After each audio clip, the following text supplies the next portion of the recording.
Hello, I'm the Nostalgia Tranny. I remember being a man, so you don't have to. No, that's... Let me try something else. Hello, I'm the Nostalgia Tranny. I'm a tranny and I get nostalgic about movies.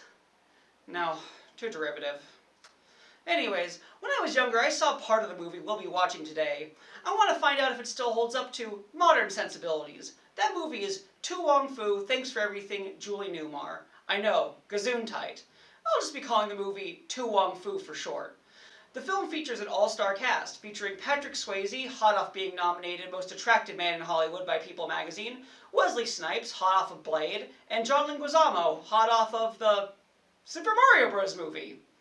What, was there another movie you were thinking of? We start with the three main drag queens, Vida Boheme, Noxima Jackson, and Chichi Rodriguez, named for the famous golfer who later sued the movie producers over this film. They're getting ready to perform in a drag competition. The qualifier is an all-expense paid trip to Hollywood for a drag championship. The presentation of the drag show is fairly accurate, not that I would know. Apparently, the scenes of this movie featuring the drag shows included many drag performers of the time, including RuPaul as the host of the competition, who I hear has his own television program out of recently that's doing fairly well. Vida and Noxima tie, and then find Chi-Chi, crying that she can't be as pretty as the two winners. The role of Chi-Chi was apparently written specifically for Leguizamo. Hey, there's nothing wrong with wanting to put Luigi from the Super Mario Bros. Movie in little dresses, and well, I admit Wesley Snipes is a catch, and hell, Patrick Swayze may have cancer, but he was still voted sexiest man alive by People magazine. I think this might be the breakout performance of the film. I mean, come on! They said it themselves. Little Latin boy in drag, crying, what's not to love? Oh, look. That little Latin boy in drag is crying. Find out why that little Latin boy in drag is crying. Now, a drag queen is a man, not a trans woman, but they are putting on the performance of a woman, so I'm going to refer to them as women and with she, her pronouns, which is what the movie does too. Chi-Chi wants to be taken in by a strong man with lots of money, but she thinks she's too ugly for that. Again, could you imagine trying to tame Blade? They try to console her and seem to be dodging the notion that she is beautiful, but like, come on, she's a catch. They talk about taking Chi-Chi with them to Hollywood. Vida apparently has a reputation for taking up causes, Noxima having been one of her causes at one point. Vida works some of her magic and we see the three of them going through town together. The three of them sit down at a restaurant where they seem to be being fawned over, but drag culture was still fairly underground in the 90s, so I don't know how realistic that really is. Then again, RuPaul had landed his cosmetics deal a year before this, so what do I know? Now, who else but comes to greet Patrick Swayze but Robin Williams? I didn't think I'd be seeing you so early in this show. You wait your turn. Although, he was apparently one of the many that was considered for the role of Vida Boheme. Look at you, my little piñata. Look at you, my little piñata. I mean, okay, at least he speaks a bit of Spanish. This really is a specific kind of chaser, isn't it? Hey, papi, ay, tan chulo, mamita.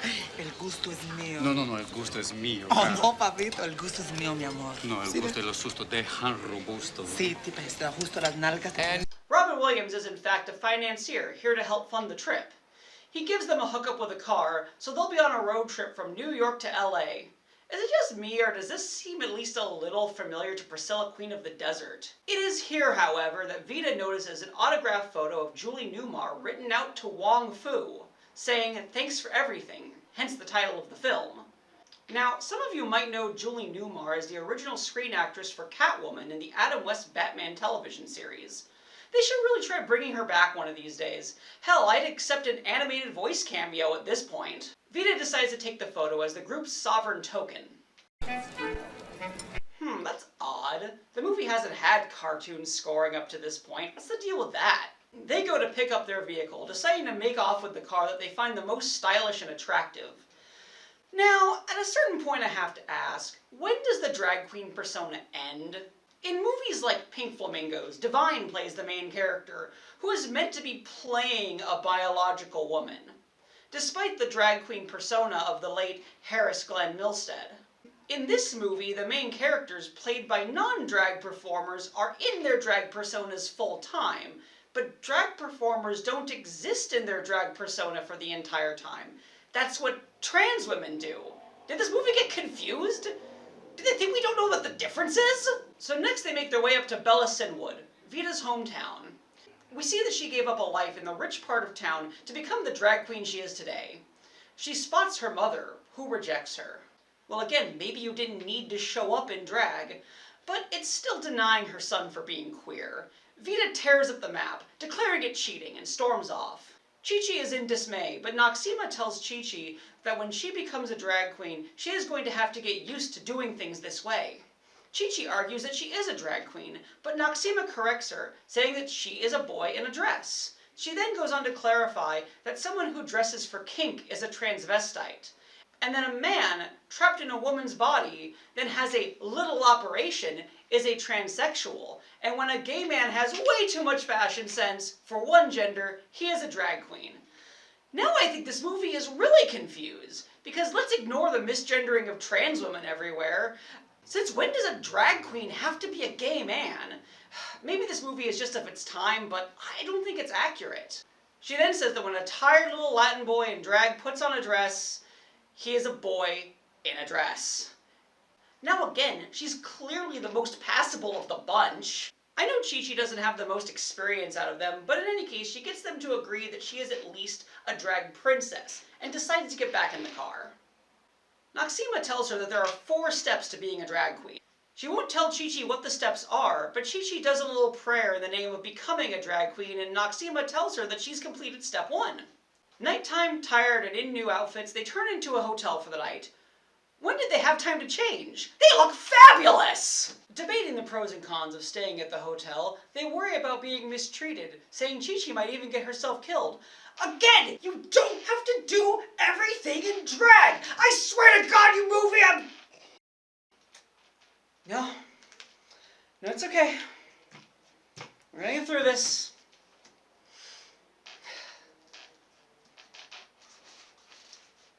But they end up deciding to check out the hotel and end up happening to be invited to a women's basketball conference. Again, she clearly passes the best because they even commend her for getting them into the hotel for free in the first place. And they say that she's completed step 2 of becoming a drag queen, ignoring adversity. They drive by a train as She's a Brick House plays. Very on the nose movie. They then wind up in West Virginia and get pulled over by the cops. Vita worries about the name on her driver's license being Eugene. Do I have to tap the sign at this point? But it turns out transphobia is the least of their worries because the cop turns out to be incredibly racist, calling the other 2 slurs. He tries to take Vita to his car as she's still reluctant to provide a license, and the cop tries to sexually assault Vita. Get your hand off my dick, buddy! Vita retaliates, seemingly knocking him unconscious. Okay, I guess that works. Vita seems to think that he might be dead, and the girls get into an argument and then decide to flee. We see the queens change in a women's changing room, and let's not even go there. And we find out that the car is broken down. Chi-Chi threatens to leave the group. Vita strips Chi-Chi of all her princess points. As things reach a boil, Vita prays to Wong Foo, and Chi-Chi offers to help them hitchhike. Okay, so she knows she passes the best then.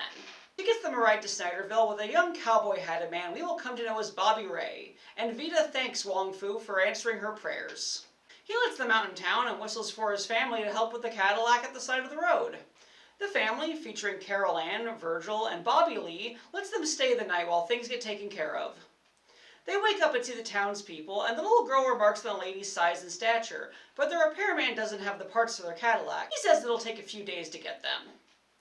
The men are all staring at the women, who are having a hard time coming to terms with needing to acclimate to the conditions of the town, but the queens decide to come to terms by redecorating the presidential suite they'll be staying in.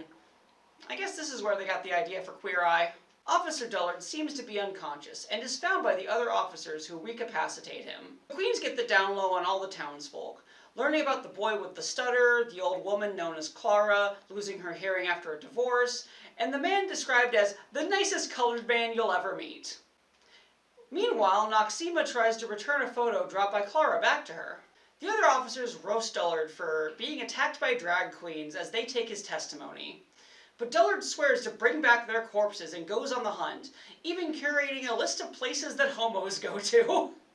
Noxima and Vita join the townswomen, who are planning a strawberry pie social and begin contributing their creative input. The two propose a day with the girls and have a look at the beauty parlor run by one of the women, and the queens begin to have their run of the town, giving makeovers and generally impacting the lives of the townspeople in positive ways. Vita helps the boy with the stutter and begins to confront Carol Ann about the abuse that she's suffering at the hands of Virgil. And Noxima grabs one of the dickheads from earlier by the cock and teaches him how to treat a lady proper, and also makes progress with Clara, finding out that she can indeed hear. By evening, the queens have turned the restaurant they started their day into an upscale cafe, and Bobby Ray asks Chi-Chi to the social. Chi-Chi and Vita argue about Chi-Chi seeing Bobby Ray, but in the middle, they overhear Carol being beaten by Virgil, and debate helping. Chi-Chi does not let it go, and tells her the reason why Vita became a queen is because she couldn't cut it as a man. As Vita gets up to tell Chi-Chi off, her wig gets caught by a hanging fixture, showing the dissonance between her appearance as a man and as a woman, and making the point hurt that much more. This part always stuck with me. I thought, this seems like the kind of thing that would deeply affect a trans person, but shouldn't be much of a shock to a drag queen. It's a well done scene. I just feel like they're talking about something different than they think they are. Vita decides to confront Virgil and just kind of beats the ever-loving shit out of him. Chi-Chi considers outing Vita, but Noxie steps in, saying she just works out. There's something you should know about Vita, Mommy. Well, Vita works out. Carol Ann talks about wanting to get rid of all the men, as she has some wine with the queens, mentioning maybe they could make an exception for Mr. Rogers and Mel Gibson, the latter of which was also considered for the role of Vita, and let me tell you, that would have been one hell of a movie. We're talking Mel Gibson hot off the Lethal Weapon franchise at this point, baby! He'd have done more than hit Virgil, I'll say. Bobby Ray still waits outside for Chi-Chi, who returns to him. It seems like Chi-Chi has thought about it and decides that she can't come out to Bobby Ray, and she lets Bobby Lee have her. With this, she learns step 3 of how to become a drag queen: abide by the rules of love. Bobby Lee has been coached on how to get Bobby Ray, which, can we also acknowledge, don't they sound related? Well, now she insists on being called Roberta, so maybe his name is just Robert? I don't know. I think it just makes everything more confusing.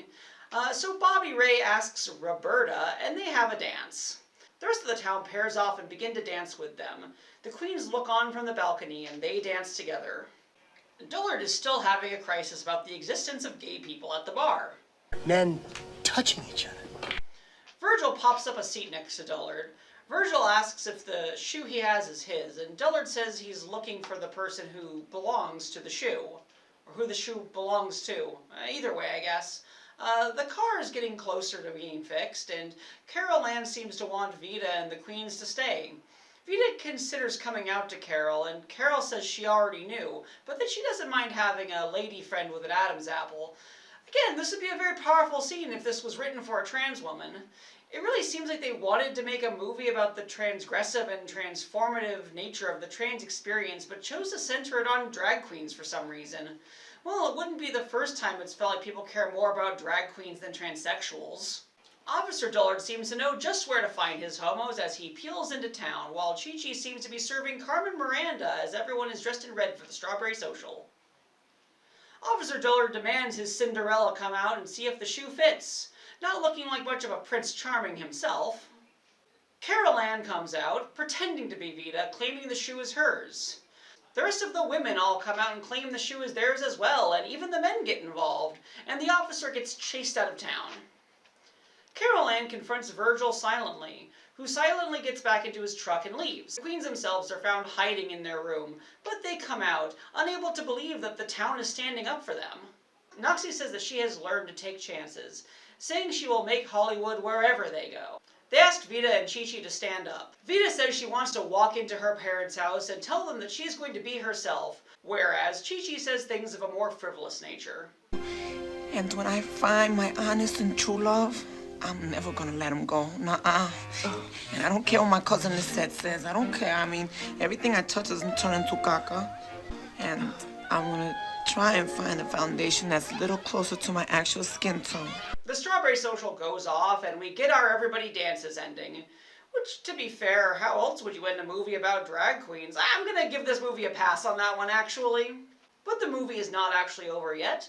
The drag queens say goodbye to all the friends they made along the way before heading off in their newly repaired Cadillac.